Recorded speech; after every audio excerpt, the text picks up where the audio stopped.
Assalamualaikum warahmatullahi wabarakatuh. Ya Rabbi bil Mustafa balligh maqasidana waghfir lana ma madha ya wasi'al karami.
Tatimmus salihat wa bifadlihi tanzilul barakat wal karamat wa birahmatihi tawfirudz dzunub wal khati'at. Allahumma salli wa sallim wa barik ala sayyidina wa maulana Muhammadin sayyidis sadat wa ala alihi wa sahbihi wa man tabi'ahum bi ihsanin ila yaumil qiyamah. Wala haula wala quwwata illa billah, amma ba'du. Hadratil Mukarram yang sama-sama kita muliakan, guru-guru kita Kiai Haji Dr. Andes Muhammad Ja'far, kita doakan sehat afiat, panjang umurnya dan berkah ilmunya buat kita semua. Kiai Haji Ahmad Habibi Abdul Rashid Ramli, Kiai Haji Zulfa Mustafa Muqarrabin Yusuf, matta'anallahu fi tuli hayatihim. Pengurus Masjid Ta'lim Ukhuwah Islamiyah Bapak Haji Basrain dan Ustaz Haji Muhammad Tahir, pengurus Masjid Baitur Rahman Bapak Haji Jumali, Ustaz Abdul Khalik Mawardi, dan seluruh para asatidzah lainnya, serta seluruh para jamaah bapak-bapak dan ibu-ibu serta saudara-saudara yang mudah-mudahan dimuliakan oleh Allah Subhanahu wa taala. Tanpa berpanjang kalam, mari sama kita lanjutkan pembahasan kitab kita. Namun sebelumnya kita membaca surat Al-Fatihah. Mudah-mudahan duduknya kita diridhai oleh Allah Subhanahu wa taala. Ilmu yang kita dapatkan menjadi ilmu yang manfaat fid dini wad dunya wal akhirah. Al-Fatihah bil qabul wa ila hadratir Rasul ala hadhihi niyyah wa ala kulli niyyatin salihah wa ala man nawa salafus salih wa ila hadratin nabiyil mustafa sayyidina wa habibina wa syafi'ina wa maulana Muhammadin sallallahu alaihi wa alihi wa sahbihi wa sallam wa ala alihi wa azwajihi wa dhurriyyatihi wa ali baitil kiram, wa khususan li ruhi muallif hadzal kitab as-sayyid Syekh Zainuddin bin Ali al-Malibari al-Fannani wa sayyid Syekh Nawawi bin Umar al-Jawi al-Bandani wa usulihima wa furu'ihima wa dhawal huquqi alaihima ajma'in. أن الله يعلي درجاتهم في الجنة ويعيد علينا من بركاتهم وأسرارهم وأنوارهم وعلومهم ونفحاتهم في الدين والدنيا والآخرة وإلى أرواح والدينا وآبائنا وجميع المسلمين والمسلمات والمؤمنين والمؤمنات الأحياء منهم والأموات وإلى حضرة النبي الفاتحة.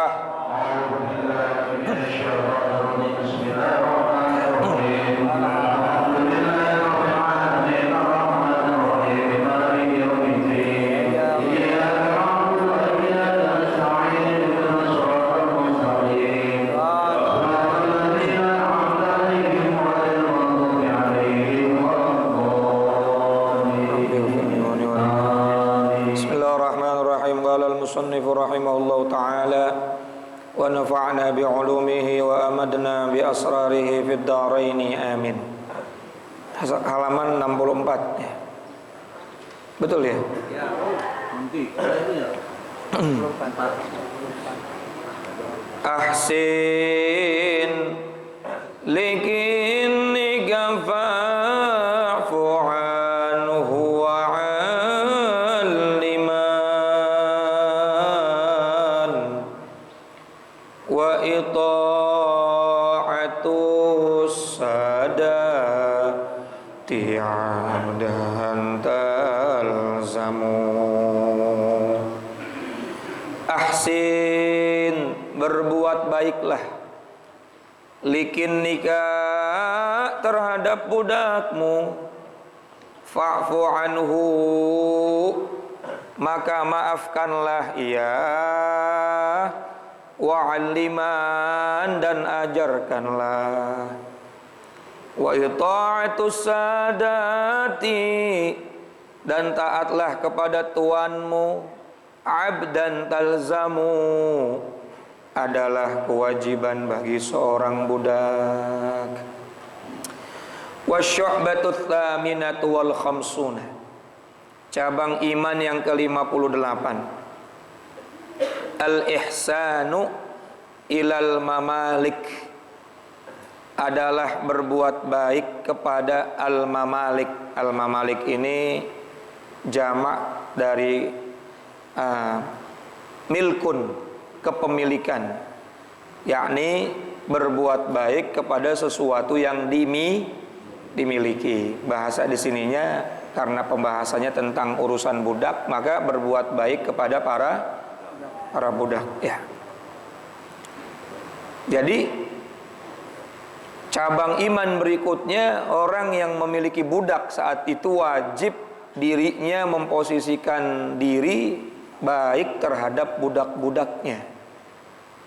Padahal budak itu sudah menjadi miliknya, tetapi tetap ada batasan-batasan yang harus dipenuhi dalam syariat dalam rangka mempergauli atau bergaul dengan budaknya.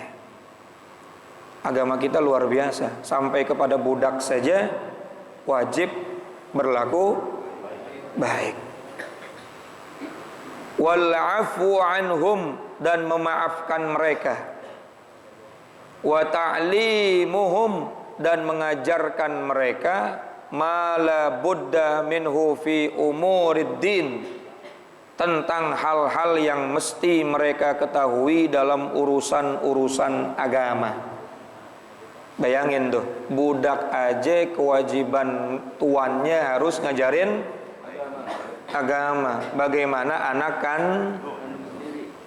kandung. Maka kalau ada pimpinan perusahaan yang baik, yang benar, dia paham tuh karyawannya, karena ya, walaupun karyawannya itu nggak bisa dikatakan sebagai budak, tapi ada tanggung jawab dari pimpinan untuk bisa memberikan pemahaman tentang agama. Wajib ta'limuhum ma la budda minhu fi umuriddin, memberikan pelajaran kepada mereka tentang urusan-urusan agama. Wal infaqu alaihim biqadril kifayah, dan memberi nafkah kepada mereka sesuai dengan kecukupannya.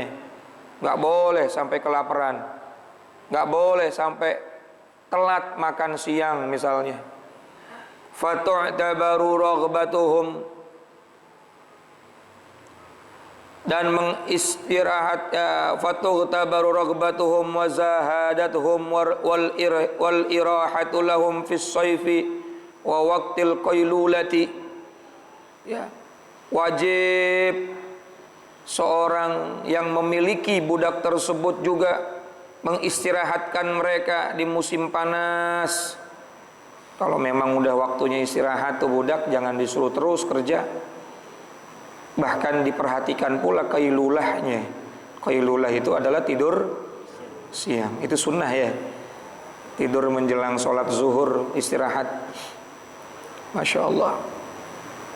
Ini kalau kita lihat indahnya ajaran agama kita tuh, seorang budak saja wajib muliakan. Ini hikmahnya, walaupun sekarang udah nggak ada perbudakan. Kalau seorang budak saja wajib dimuliakan, apalagi orang yang merdeka. Bahkan jangankan seorang budak, jika ada orang yang punya peliharaan, lalu peliharaan itu seperti kucing, burung, sampai dia mati karena lupa memberikan makan, maka dosa bagi orang yang punya peliharaan tadi. Dan wajib hukumnya jika seseorang yang memelihara binatang tidak lagi sanggup untuk memberikan makan kepada binatang tersebut, untuk melepaskannya di alam bebas. Jadi memelihara binatang boleh, tapi dengan syarat wajib harus dipastikan makanannya, wajib harus dipastikan kebutuhannya. Itu urusan binatang. Bagaimana urusan manusia? Subhanallah. Qala Rasulullah sallallahu alaihi wasallam, Nabi sallallahu alaihi wasallam bersabda, lil muluki ta'amuhu wa kiswatuhu bil ma'ruf wa la yukallafu minal amali ma la yutiq. Lil muluk, kata Nabi, bagi hamba yang dimiliki, yakni seorang budak, ta'amuhu, wajib mereka diberi makan, wa kiswatuhu, dan wajib bagi mereka diberikan pakaian, bil ma'ruf, yang layak. Makanannya, pakaiannya harus layak. Itu ukuran seorang budak. Bagaimana anak istri? Bukan budak dia. Maka wajib harus lebih diperhatikan. Lah bagi seorang budak saja makanannya, pakaiannya bil ma'ruf, wajib diberikan dengan layak. Hanya seorang suami haram ketika dia makan yang enak lalu istrinya tidak makan apa yang dia makan. Suami haram hukumnya, bajunya bagus tapi istrinya bajunya compang-camping. Masya Allah. Wala yukallifu minal amali ma la yutik, dan janganlah membebaninya dengan pekerjaan yang mereka tidak mampu. Budak saja nggak boleh dikasih pekerjaan yang memang secara ukuran fisik dia udah nggak mampu lagi untuk kerjain. Hukumnya haram. Apalagi orang merdeka. 8 jam suruh lembur, udah 12 jam lanjut terus. 24 jam kalau nggak dikerjain kamu besok saya pecat. Allahu Akbar. Jahat banget ya. Ini urusan sama budak saja wajib ngasih makanan yang layak, ngasih pakaian yang layak, dan haram membebani dengan pekerjaan yang dia tidak sanggup. Apalagi sama istri. Istri disuruh kerja mulu, dari mulai melek mata sampai merem lagi. Kagak ada habis-habis. Pulang iktikaf dari masjid harusnya jadi orang baik, malah di rumah marah-marah. Pulang sholat, suami bukan dikasih kopi, bukan dikasih teh manis, bukan dikasih nasi uduk, istri malah masih nyuci aja. Ya. Masya Allah, udah lagi kerja diomelin. Harusnya kan kita ini sholat, inna sholata tanha anil fahsyai wal munkar. Harusnya ibadah-ibadah kita kepada Allah itu dapat melembutkan hati kita, betul nggak? Sebelum tadi kesini saya ngaji dulu tuh di Al-Muttaqin, pembahasan tentang surat Ali Imran 133, 134, 135 tentang ciri orang-orang yang bertakwa. Ternyata orang bertakwa itu bukan cuma orang yang sholat, bukan cuma orang yang ngaji, bukan cuma orang yang i'tikaf, tetapi Allah katakan orang takwa itu yunfikuna fis sarra wad dharra wal kadhiminal ghaidh wal 'afina 'anin nas. Orang takwa itu orang yang mudah menginfakkan hartanya baik dalam keadaan lapang atau dalam keadaan sempit. Walhasil orang takwa bukan orang yang pelit. Kalau sholatnya rajin tapi pelitnya 17 setan, nggak termasuk takwa. Sholatnya rajin, puasanya rajin, sholat Jumat seminggu sekali, bukan bawa duit, bawa tasbih aja. Kotak amal lewat, bukannya ngodok kantong ngambil duit, ngambil tasbih. Orang-orang ngambil duit, dia ngambil tasbih. Kotak amal lewat, dia baca subhanallah, subhanallah, subhanallah. Udah lewat, alhamdulillah, alhamdulillah, alhamdulillah. Allah akan nilai takwa kita ketika kita memiliki jiwa yang dermawan. Kedermawanan itu ya biqadri mastata'tum, sesuai dengan ukuran kemampuan kalian. Tidak ditarget oleh Allah, la yukallifullahu nafsan illa wus'aha. Makanya nilai itu Masya Allah. Potensi orang miskin untuk infak sedekah 50% dari hartanya lebih besar daripada orang kaya. Betul nggak? Orang miskin punya duit 100.000, dia ngeluarin gocap ringan nggak kira-kira? Gampang nggak? Gampang. Berarti dia sudah mengeluarkan 50% hartanya. Hebat nggak tuh kira-kira? Hebat nggak? Makanya orang yang paling cepat masuk surga siapa? Orang miskin. Tapi orang kaya punya duit 100 juta, diminta 50%-nya, 100 juta 50 juta. Ada yang mau kira-kira?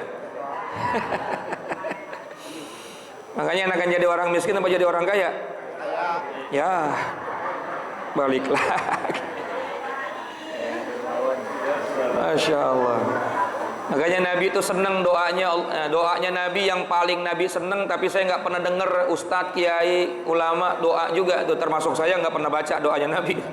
Allahumma ahyini miskinan, ya Allah hidupkanlah aku dalam keadaan miskin. Wa amitni miskinan, ya Allah matikan aku dalam keadaan miskin. Wahsyurni yaumal qiyamati fi zumratil masakin, dan kumpulkan aku nanti pada hari kiamat bersama orang-orang miskin. Pernah nggak lagi tahlilan ada ustadz baca doa begituan?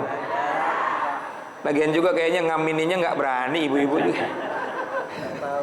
Ya Allah hidupkanlah aku dalam keadaan miskin, ya matikan aku dalam keadaan miskin. Karena orang miskin potensi ibadahnya banyak, potensi sodakohnya besar. Kok besar tak? Orang nggak punya duit, besar nilainya. Nggak punya duit dia keluarin, kan gede nilainya, betul nggak? Kalau punya duit dia keluarin sih biasa. Ini udah nggak punya duit dia, makanya nilai itu bukan dari jumlah, tapi biqadri masyaqqah, sesuai kadar kesusahan. Nilai pahala di sisi Allah itu bukan dari jumlah, tapi sesuai kadar kesusahan. Baik urusan sedekah, urusan ngaji, urusan ibadah. Mohon maaf, ngaji yang dekat sama yang jauh pahalanya gedean yang mana? Apalagi yang dari Bogor, Kemayoran. Kemayoran. Beda tuh masyakohnya beda. Yang jalan, yang nggak punya duit dan kaki, yang nggak punya motor naik angkot, sama yang dijemput beda. Biqadri masyakoh. Begitu pula dalam urusan sedekah. Jadi nilai pahala itu, ganjaran itu bukan dilihat dari banyaknya. Ada orang 100 miliar dia sedekah, lah duitnya 1000 triliun. Betul nggak? Duitnya 1000 triliun. Ada orang 1 juta sedekahnya, yang uangnya 100 miliar kagak ada apa-apanya. Ini ada orang uangnya cuma 50.000, dia keluarin 25.000, 50% dia keluarin hartanya. Enak gak jadi orang miskin? Pengen jadi orang miskin apa orang kaya? Ya. Masya Allah. Orang miskin enak, kagak ada hisapnya. Mau apa yang dihisap kagak punya apa-apa. Makanya bapak-bapak kalau pengen cepat masuk surga Pak, gampang. Semua harta bapak atas namain istri. Rumah atas nama istri, mobil atas nama istri, sawah atas nama. Nanti nggak bakal dihisap, yang dihisap istrinya. Oh, ibu-ibu udah seneng aja tuh. Bapaknya udah masuk surga, bininya masih dihisap aja. Punya kamu kan ini, zakatnya keluarga. Ini nggak, habis dah, lama dah hisapnya. Betul nggak? Ya Allah Gary. Nah jadi orang takwa itu bukan cuma sholat, puasa, zakat, bukan cuma sholat, puasa, zikir, baca Quran, tapi dituntut wa yunfiquna fis sarra wad dharra, baik dalam keadaan lapang atau dalam keadaan sempit. Makanya coba Bapak lihat dalam Al-Quran. Al-Quran ayat yang mewajibkan sholat selalu beriringan kalimatnya Ketika Allah katakan aqimus shalah, pasti kalimatnya apa? Wa atuz zakat. Atau kalimat yang lain wa mimma razaqnahum yunfiqun. Apa sih bedanya zakat sama infak? Pak. Zakat sama infak apa sih?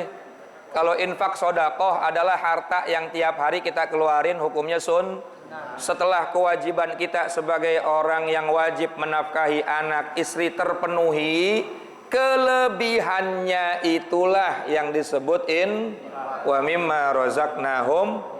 Jadi jangan gegayaan, anak istri belum makan langsung infak.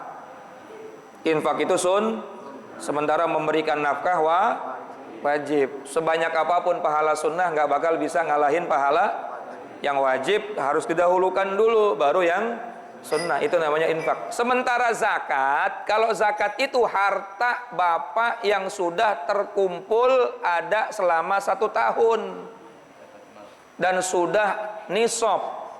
Nisabnya itu minimal 85 gram emas. Bapak punya duit 85 gram emas.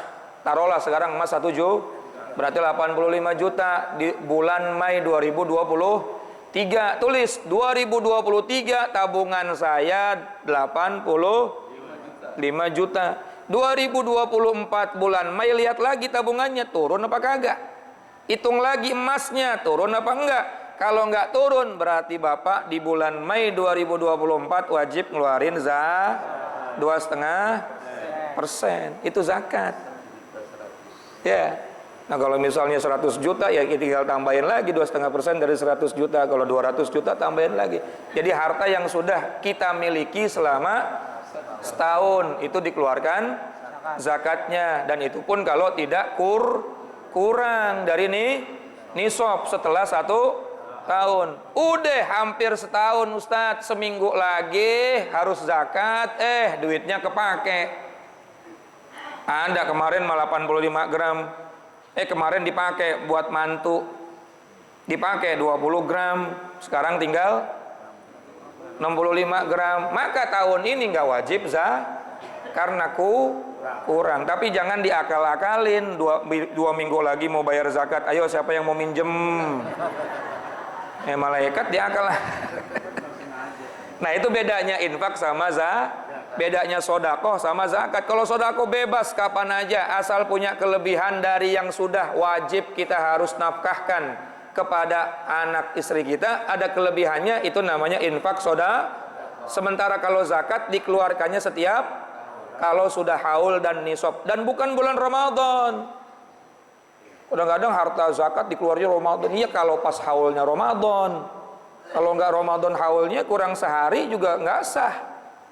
Haulnya kurang kita buru-buru takut orangnya kagak ada nih, saya mau keluarin sekarang aja, kagak sah.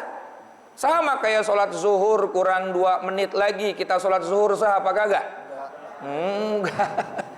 Jadi ada waktunya. Saya lupa nisabnya saya itu haulnya kapan, saya lupa. Gimana kalau saya udah pastiin aja Ramadan? Nah kalau udah lupa nggak apa-apa dah. Ijtihadnya dia tiap bulan Ramadan nggak masalah. Tapi kalau udah tahu waktunya jangan. Waktunya dia nisab bulan apa ya ditulis. Makanya segala sesuatu ditulis biar kita paham dan kita tahu. Nah mulai nanti pulang dari ukhuwah, coba ibu-ibu antingnya gelangnya yang 50 kilo ditulis ya, bulan apa udah sampai 85 gram, supaya nanti bulan itu tahun berikutnya dia harus keluarkan zakatnya. Kemudian berikutnya ciri orang yang bertakwa wal kadhiminal ghaidz adalah orang-orang yang senantiasa bisa meredam amarahnya. Bisa meredam amarah. Itu orang takwa. Habis sholat berantem sama bini, ya gimana takwa? Cuma tiba gara-gara belum dibikinin kopi. Rasulullah SAW pernah pulang dari dakwahnya beliau tuh, mau buka pintu, Siti Aisyah lagi nungguin di pintu. Kalau pintunya dibuka, takutnya ngeganggu Siti Aisyah yang lagi tidur. Siti Aisyah juga tidurnya di pintu, takut khawatir nanti Nabi pulang beliau ketiduran di kamar. Jadi saking nungguin Nabi di pintu, tapi Nabi Muhammad juga nggak berani bangunin, nggak berani buka pintu. Takut apa? Takut ganggu istrinya. Ini namanya hatinya takwa kepada Allah Subhanahu wa taala. Ya, beda sama kita, gedor-gedor. Masya Allah, dipanggil, budek banget lu, gue gedor-gedor kagak bangun-bangun. Pulang dari masjid, bukannya hatinya lembut, marah. Wala afina 'anin nas. Dan orang takwa itu cirinya adalah orang yang mudah memaafkan kesalahan manusia. Walhasil kalau kita lihat dalam ayat ini, semuanya konteksnya kaitannya kepada hablum. Coba, yunfikuna fis sarra. Kira-kira Allah butuh duit kita enggak? Berarti yang butuh siapa? Manusia. Wal kadhiminal ghaidh, menahan emosi itu kaitannya konteksnya kepada sesama manusia apa kepada Allah?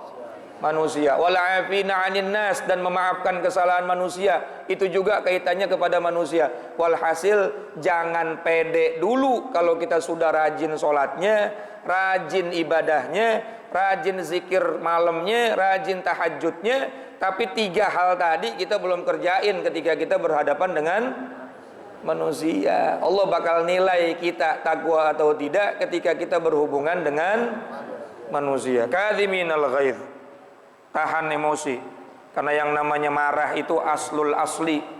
Ya, kita pernah bahas di bab sebelumnya itu ya. Marah itu asalnya asal daripada sifat-sifat tercela dalam hati manusia. Sumber pertamanya adalah marah. Dari marah bisa jadi dendam. Dendam langsung berubah menjadi dengki. Kalau sudah dengki, kebaikan apapun sama orang yang kita dengki nggak ada baiknya, nggak ada nilai, insyaallah. Sehingga orang dengki itu capek, Pak. Ibadah sebanyak apapun pahalanya habis karena sifat dengkinya. Nauzubillah min dzalik. Oleh karena itu, jangankan sama orang merdeka, jangankan sama istri, jangankan sama anak, apalagi sama guru, apalagi sama sahabat, sama budak saja dalam bab ini wajib mudah memaafkan. Wajib mudah. Coba bayangin, Pak. Agama kita nih Masya Allah, sama budak saja Allah Subhanahu wa ta'ala wajib memuliakan, apalagi kepada orang-orang yang merdeka. Wa qala sallallahu alaihi wasallam, Nabi sallallahu alaihi wasallam bersabda, man latama mamlukahu, barang siapa yang menampar, au darbahu, atau memukul dari budak-budaknya, fi ghairi ta'limin, yang menampar dan memukulnya ini bukan dalam rangka tarbiyah, bukan dalam rangka mengajarkan, bukan dalam rangka melakukan hal-hal yang baik dan positif, wa ta'dibin, dan bukan pula dalam rangka mendidik budi pekerti, fa kafaratuhu, maka kafaratnya ayyu'tiqahu, adalah membebaskannya. Ada seseorang punya budak, tangannya ringan, main pukul, main gampar, main tendang, tanpa ada sebab yang dibolehkan dalam syariat, maka nggak ada kafarat bagi dirinya. Artinya nggak ada kafarat itu bagaimana? Istighfarnya dia kepada Allah nggak bakal diterima. Dia minta ampun kepada Allah karena habis mukul budaknya nggak bakal diterima, kecuali kafaratnya satu, apa? Membebaskan budak tersebut. Cuma gara-gara mukul. Berarti kan dimuliakan banget nih budak, nggak semena-mena. Saking dimuliakannya oleh Allah, jika ada seorang yang memiliki budak lalu dia memukul tanpa ada alasan yang jelas, bukan karena mendidik, bukan karena memberikan pelajaran, maka kafaratnya nggak bukan harus membebaskannya. Ini saya lebih mengambil nilai positif daripada pelajaran ini, bukan urusan perbudakan, karena memang udah gak ada perbudakan ya. Artinya dalam urusan budak saja Allah begitu sangat memuliakan, apalagi kepada sesama manusia yang merdeka. Sehingga tidak berlebihan jika Rasulullah bersabda, al-muslim man salimal muslim min lisanihi wa yadihi. Orang Islam itu kalau pengen dianggap orang Islam yang benar di hadapan Allah dan di hadapan Rasul, maka dia harus membuktikan lisannya tidak melukai hati orang lain, perbuatannya tidak merugikan orang lain. Jadi kalau kita pengen dianggap Islam, Muslim oleh Rasulullah, oleh Allah Subhanahu wa Ta'ala, selama ini kan kita cuma ngaku-ngaku saya Muslim, betul nggak? Tapi Rasulullah memberikan syarat, al-Muslim man salimal muslim min lisanih wa yadih. Orang Islam itu, kata Nabi, adalah orang Islam yang bisa membuat orang lain itu selamat dari lisannya dan selamat dari perbuatannya. Lisannya nggak nyakitin, perbuatannya tidak merugikan orang lain. Nah, kalau itu sudah kita lakukan, ya kita boleh berharap kita jadi orang Islam. Tapi kalau kita masih nyakitin orang kemana-mana, ya Allah, kita bisa survei deh, jangan jauh-jauh, di rumah tangga kita aja. Kita tanya bini kita, Mama, selama jadi istri papa, kira-kira mulut papa ini banyak nyenengin mama apa nyakitin mama? Bapak berani nggak nanya begitu, Pak? Masya Allah. Terus istrinya ngomong, serius Pak nanya begitu? Bapak serius mau denger jawabannya? Iya, habis ngaji sama Ustadz Hamid, saya pengen jadi orang Islam yang benar di hadapan Nabi. Oh, kalau begitu alhamdulillah, saya mau ungkapkan unek-unek saya selama 35 tahun sama papa nyakitin. Aduh, salah lagi aja gua nanya. Ya Allah karim. Sebaliknya, ibu ditanya tuh sama bapaknya, Papa, selama jadi suami mama, kira-kira omongan mama banyak nyenengin papa atau nyakitin papa? Ah, udah gak usah ngomong lu. Lu memonyongnya jadi Mas Enti, apalagi hubungannya. Ya Rabbi ya Karim. Gampang kita kalau pengen dianggap orang manfaat. Orang sekitar kita itu kalau ada kita seneng apa kagak, omongan kita itu bikin dia bahagia atau enggak, gampang nilainya, betul nggak? Nah sekarang kalau kita pengen dianggap orang manfaat, mulut kita minimal jangan nyakitin orang, perbuatan kita minimal jangan merugikan orang. Gampang nggak? Gampang kan ya? Gampang maksudnya. Kata para ulama, jadi orang baik itu gampang. Diem udah jadi orang baik. Betul nggak? Dengan diem kita nggak nyakitin, kita nggak ngeru, betul nggak? Masa diem aja nggak bisa, nggak pakai modal tuh diem. Yang susah itu menjadi orang yang manfaat. Kalau manfaat pakai modal, nasihat harus bener, betul. Manfaat duit harus keluar, manfaat tenaga harus digerakkan. Tapi kalau jadi orang baik gampang, nggak pakai modal apa? Diem aja udah jadi orang baik, kata ulama. Masa ngomong gitu diem aja susah. Ya, diem nggak ngerugiin orang, nggak nyakitin orang. Makanya kalau ada yang mancing-mancing ngomongin orang, wes tutup banyak-banyak bawa lakban aja deh. Nah karena memang begitu kata Nabi. Orang yang manfaat, orang Islam yang benar itu orang Islam yang nggak nyakitin orang lah, nggak ngerugiin orang lain. Masya Allah. Wal makna, dan makna hadis tersebut, man daraba mamlukahu ala wajhihi, siapa saja yang memukul budak pada wajahnya. Ini nggak boleh nih, jangankan budak, jangankan orang merdeka, budak aja nggak boleh. Makanya kita boleh mukul istri, boleh mukul anak, tapi nggak boleh di bagian wajah, hukumnya haram. Ya, ada hadis begini, muru sabiyan lis-salah idza balagha sab'a sinin. Ajarkan, perintahkan anak-anak kalian buat salat ketika usianya 7 tahun. Wa idza balagha 10 sinin fadribuh. Kalau udah usia 10 tahun dia kagak mau salat, pukul, kata Nabi. Nah, mukulnya enggak boleh bagian wajah. Mukul di sini juga maknanya bisa dengan lebih tegas untuk menyuruh mereka salat. Begitu pula kepada budak, enggak boleh tuh budak dipukul-pukul mukanya. Haram hukumnya. Fi ghairi ta'limin wa ta'dibin. Memukulnya bahkan bukan dalam rangka mengajar dan mendidik. Mukul karena dia kesel, karena emosi, main pukul. Fakafaratuhu ayyu'tikahu nadban, maka kafaratnya adalah membebaskan budak tersebut. Tapi kata para ulama, nadban sebagai perbuatan yang sunnah, la wujuban, bukan sebagai perbuatan yang wajib, bil ijma'i, berdasarkan kesepakatan para ulama.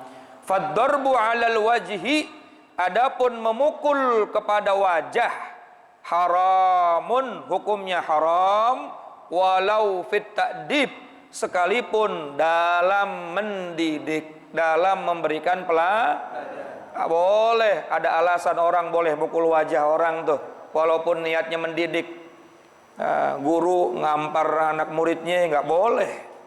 Nggak boleh di wajah itu dijadikan sebagai alasan memukul walaupun alasannya mendidik. Wa an Ali radhiyallahu anhu qala, dan dari sahabat Ali radhiyallahu anhu beliau berkata, kana akhiru kalami Rasulillah sallallahu alaihi wasallam. Ini yang hadis sahih nih. Bahwa sesungguhnya akhir kalimat yang diucapkan oleh baginda Nabi sallallahu alaihi wasallam saat beliau nazak, saat beliau sedang sakaratul maut, saat beliau sedang wafat, kalimat terakhirnya Rasulullah itu yang didengarkan oleh orang-orang di sekitarnya termasuk Sayyidina Ali karramallahu wajhah adalah usikum bis shalah. Aku wasiatkan kalian itu untuk menjaga salat. Masya Allah, saking pentingnya apa? Salat. Usikum bis salat. Salat itu berat, Pak. Wa innaha lakabiratun illa 'alal khashi'in. Sesungguhnya salat itu sangat berat kecuali bagi orang-orang yang khusyuk. Apa sih artinya khusyuk? Apa artinya khusyuk, Pak? Illa 'alal khashi'in. Orang khusyuk itu orang yang takut kepada Allah. Wasta'inu bis sabri was salah wa innaha lakabiratun illa 'alal khashiin. Orang khusyuk itu ayat berikutnya nih penjelasannya. Alladzina yadhunnuna annahum mulaqu rabbihim wa annahum ilaihi rajiun. Orang khusyuk itu orang yang berkeyakinan bahwa dirinya dimiliki oleh Allah, dan orang yang berkeyakinan bahwa dirinya bakal kembali kepada Allah. Itu orang khusyuk. Berarti kalau kita sudah takut sama Allah, yakin bakal balik lagi sama Allah, berarti kita sudah termasuk orang yang khusyuk. Dan orang-orang yang yakin bakal mati pasti sholat, karena dia takut matinya tidak husnul khotimah. Jadi kalau misalnya sholat saya belum khusyuk, ente takut sama Allah, itu sudah khusyuk. Jadi khusyuk itu maknanya takut kepada Allah. Yang mungkin belum kita sampai kepada derajat di dalam sholat itu adalah hudur. Apa hudur artinya? Hadirnya konsentrasi. Dari mulai kalimat yang pertama sampai kalimat yang terakhir, betul-betul hati kita hadir, ma'rifatul makna, dan sampai ke dalam hati kita. Itu yang mungkin belum sampai. Kalau khusyuk mah semua orang yang pada saat dirinya meyakini bakal kembali kepada Allah dan takut kepada Allah, itu namanya orang sudah khusyuk. Khusyuk itu makna lainnya gampangnya takut kepada Allah. Jadi hanya orang yang takut kepada Allah yang bakal sholat. Yang kagak takut maka kagak sholat. Ya. Maka yang pertama kali diwasiatkan oleh Rasulullah di akhir kalimatnya usikum bis shalah. Aku wasiatkan atas kalian kepada kalian untuk urusan wattaqullah. Kemudian takutlah kepada Allah fima malakat aimanukum, atas apa yang kalian miliki dalam kuasaan kalian. Yang pertama Nabi wasiat jaga sholat. Yang kedua Nabi wasiat jaga sesuatu yang kalian miliki, atau sesuatu yang ada dalam genggaman kekuasaan termasuk diantaranya apa budak, atau termasuk diantaranya jabatan juga termasuk dalam genggaman kita, termasuk diantaranya anak-anak kita, termasuk diantaranya apa istri-istri kita. Itu semua ada dalam kekuasaan kita. Hati-hati kata Nabi, wattaqullah, takutlah kepada Allah atas segala sesuatu yang kalian miliki. Ini hadisnya sahih. Jadi Nabi akhir kalimatnya pada saat wafat itu wasiatnya adalah tentang urusan sholat dan tentang urusan segala sesuatu yang kita miliki. Terkhusus dalam urusan ini adalah perbudakan ya. Saat itu kan orang semena-mena dalam bergaul kepada budak.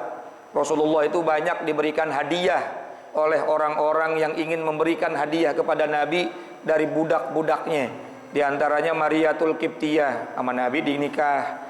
Lalu Anas bin Malik dijadikan sebagai anak angkat, Zaid bin Harithah sebagai anak angkat. Nggak ada yang oleh Nabi dijadikan sebagai budak. Saking Nabi pengen nyontohin, walaupun ini adalah milik saya, diberikan oleh orang kepada saya, tapi saya mempergauli mereka seperti orang-orang yang merdeka. Karena nanti di akhirat bakal dituntut ketika kita semena-mena, bahkan kepada seorang budak sekalipun. Ma'asyiral jamaah yang dirahmati Allah, inilah ajarannya baginda kita Nabi Muhammad sallallahu alaihi wasallam. Sedikit lagi, satu hadis lagi. Wa an Abi Hurairah radhiyallahu anhu, diriwayatkan dari Abu Hurairah radhiyallahu anhu, la yaqulanna ahadukum abdi, janganlah salah satu di antara kalian berkata abdi.